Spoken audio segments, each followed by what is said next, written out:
la vapeur, c'est-à-dire d'un pétrole ouvert à tout le monde à un pétrole interne qui n'appartenait qu'aux Iraniens. Et en cela faisant, évidemment, vous savez qui serait irrité dans ces conditions?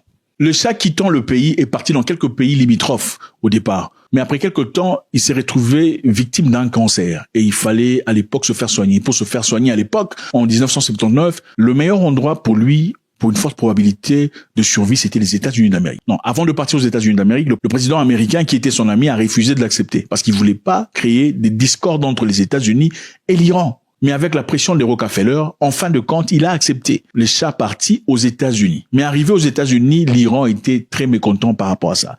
La population iranienne, y compris des étudiants, sont partis à l'ambassade américaine et ont forcé la porte. Chose qui, internationalement, ne se fait pas. Mais ont forcé la porte, ont pris des Américains en otage. Une 60aine de personnes qui sont restées otages pendant 445 jours. Et cela a été le début des discordes entre les États-Unis d'Amérique et l'Iran. En réalité, on fera une autre vidéo qui viendra très vite après celle-ci pour vous donner un peu plus d'explications sur ce qui se passe en Iran.